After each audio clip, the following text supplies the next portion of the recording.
Okay guys, today is a really good day. I just got a package I've been really excited about. Let's unbox it.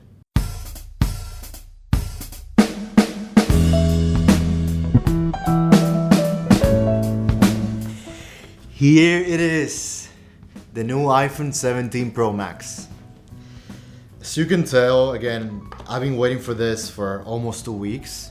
And the idea of this video is I'm gonna go over and show you what I think about this device from a videographer's perspective. I decided to go with the blue color because I'm not that bold to basically buy the orange one. That's just what it is for me. As someone that films everything from YouTube videos to my normal day-to-day stuff, I'm actually pretty curious to see how this is actually gonna compare to my iPhone 16 Pro Max. So stay with me if you wanna see my review of the iPhone 17 Pro Max from a videographer's perspective. Alright, so first impressions. I'm really happy with this deep blue color. The phone is looking really good, the finish is amazing. One thing I don't like is Apple switched from titanium to an aluminum frame this year, and this is supposed to improve cooling, especially when filming 4K ProRes content. From a durability standpoint, this is not an upgrade. Titanium is definitely a more durable material. There has been lots of complaints online of people that have scratched their phone just after a week of usage. So if you decide to buy this new iPhone, make sure you put it on a case. As for physical differences, they're pretty much the same phone. They feel the same in hand. If you want to notice a difference, you might need to turn it to its back where the camera is. But apart from that, it's pretty much the same device. The packaging's the same, minimal buy, no charger, just USB-C cable. But we're here for the camera anyway.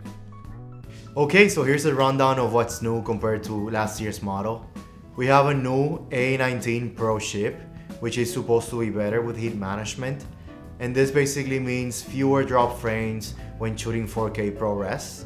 We have 12 gigabytes of RAM in comparison to the 8 gigabytes of last year's model, which means greater multitasking. So you should see an improvement when editing and previewing clips. We have an improved 3000 nits display, which is amazing when shooting outdoors. And actually a huge improvement from the 2000 nits we had last year.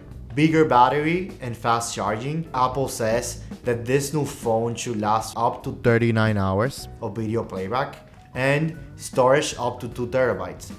So last year, the maximum storage you could purchase was 1 terabyte. Now we have a 2 terabyte option, which might be helpful if you're considering shooting on ProRes. But the real upgrade will be the camera, and that's what I want to focus on.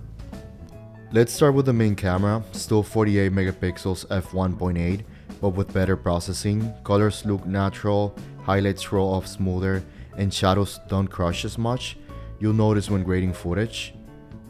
Ultrawide stays similar, 48 megapixels f2.2, but Apple tweaked the stabilization and distortion combo, so gimbal shots feel a bit cleaner, especially for handheld bloggers.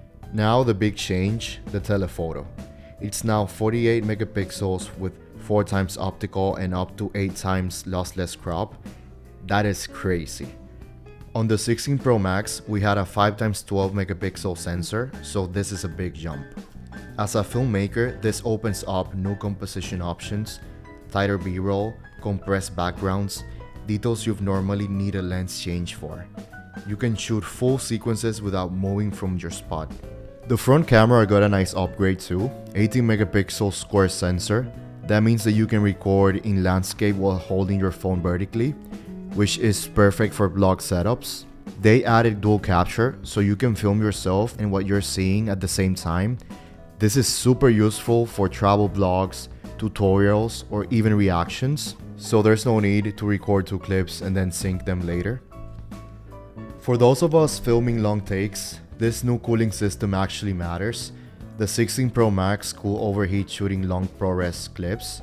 This one has a vapor chamber cooling design that keeps things stable. I tested 4K 60 FPS for 10 minutes and noticed no throttling. That's huge. So how does this actually fit into my setup? I still shoot most of my content on my Sony a7C II, but I use my phone for B-rolls, BTS, and quick content when I don't carry my camera around. With the iPhone 17 Pro Max, the quality gap feels smaller, especially in good lighting. The telephoto is finally usable and the color consistency across all three lenses is way better. I can mix clips from the phone and my Sony in the same timeline without fighting color shifts. So the question is, should you upgrade to the 17 Pro Max?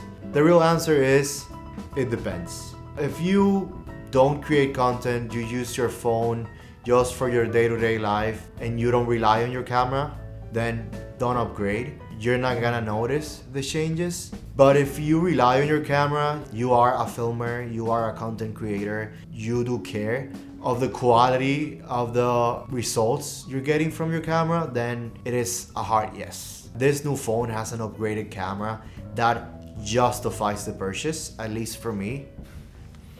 And yeah, that's my review of the iPhone 17 Pro Max from a videographer's perspective. If you stayed this long, thanks again for watching my video, I really appreciate it. And if you like this type of content, feel free to subscribe. Thanks again guys, and I guess I'll see you in the next one.